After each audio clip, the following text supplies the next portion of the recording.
Good afternoon, everyone. Welcome back to Cooch 5 RC. This is Roger, and today on the Traxxas Rustler 4x4 VXL project, we are tackling a little bit of optimization.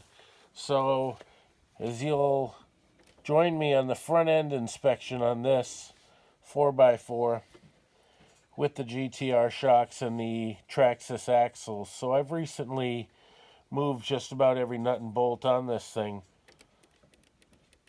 That's me trying to move it. It's got some movement. The axle's there. The tie rod is there.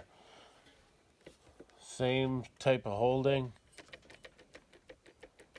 Quite a bit of movement. Not as much. Quite a bit. So we're going to get into a quick video and see if I can't take some of that out of there.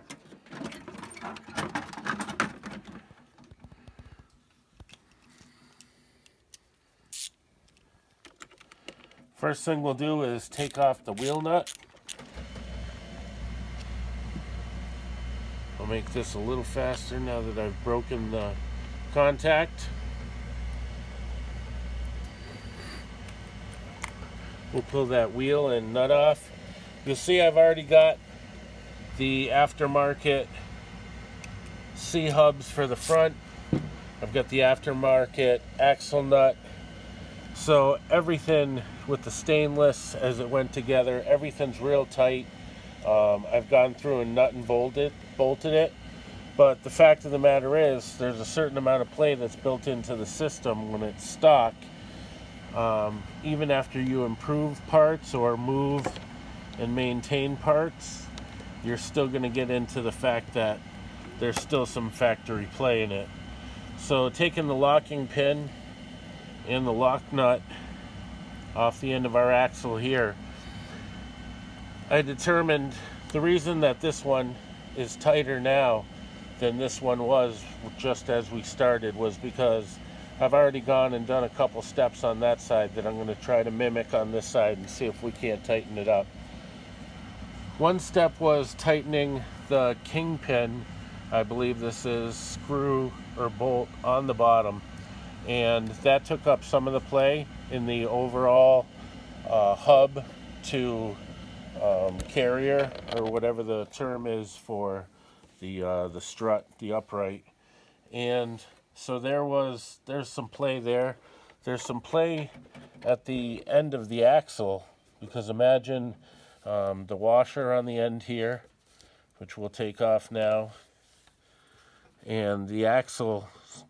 So with the washer, the lock pin, and with the lock nut, the axle is still able to move just a little bit, so you still end up with some play in the system.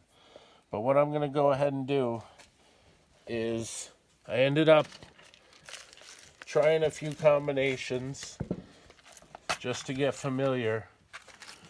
You always want to put in more, but you hope that your system requires less. But you'll see I saved the stock steel one, and I ended up selecting one of these. And the only reason for this size diameter is because of the overall thickness. The next size up is quite a bit thicker, and then they thin as you go down. So I went larger than this one.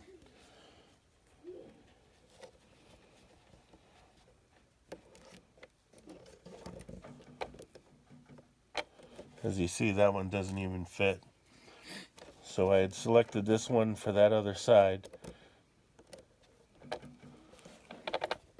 And as long as you're still able to get the cross pin, locking pin into place, then you can fill that gap as much as you want, and that will help the overall optimization, as we're trying to term it, and just get a little bit closer to dialed in as much as possible.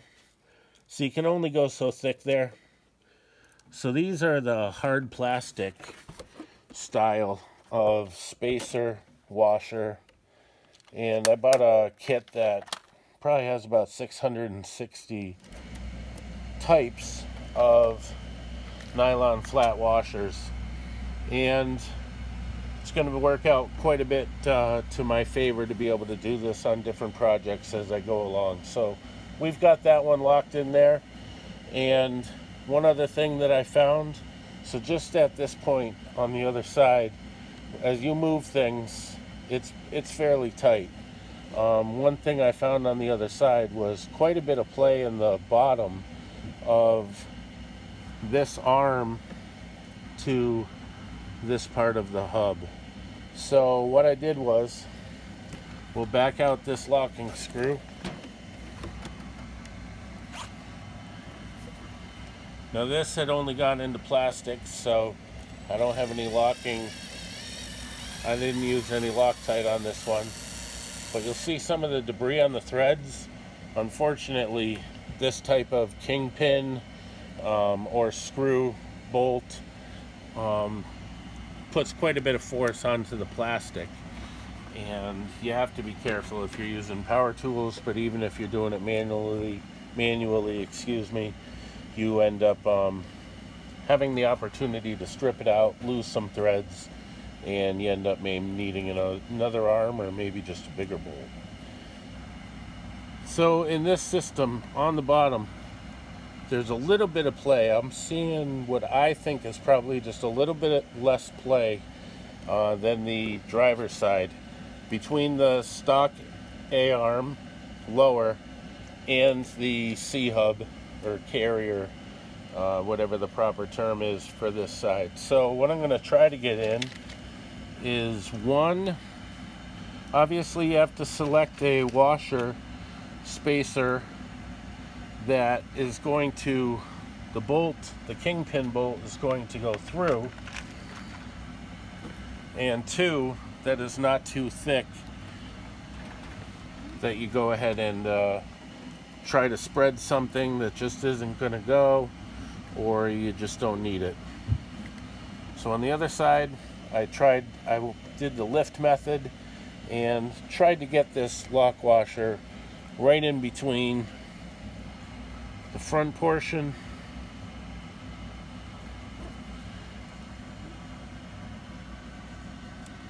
and I found that if I was able to separate it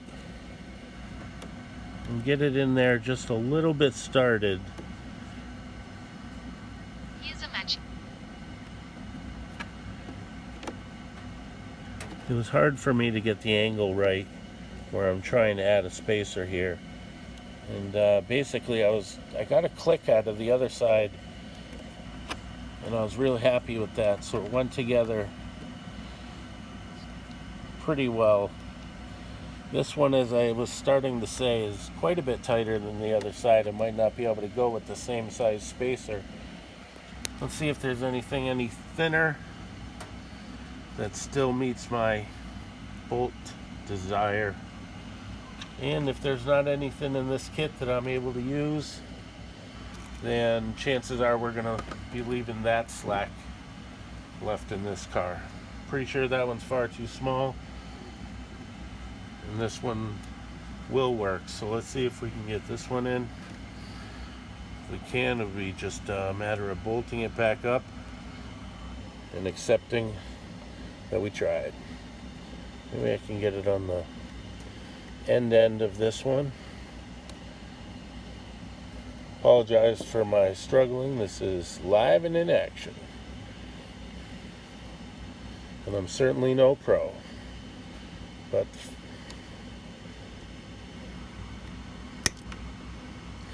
that was the click I was hoping for, but the first time it went in.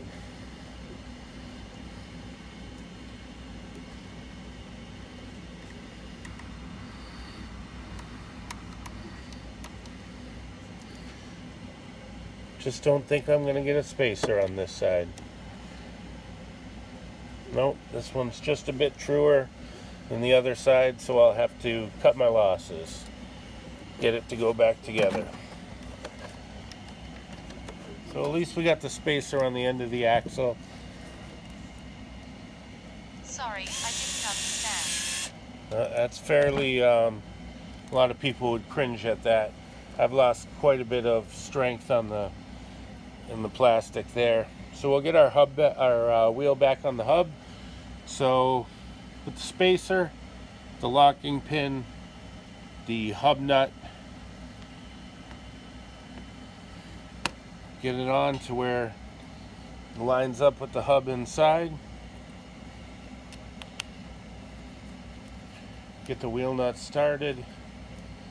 And there are serrations, ridges, that basically tell you as you're getting to the tightness point on these. So those are nice and tight. Let's do a final inspection. See if we gained anything on that side. So back to the original side. Still pretty tight. Side we just worked on, I think that's a little bit tighter, so I'm pretty happy with that.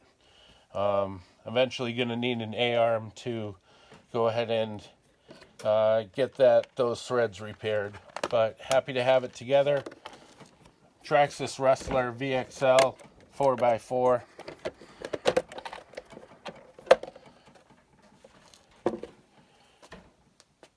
Think it's looking great. Thanks for joining me on Cooch 5 RC, and we'll see you next time. Stay safe.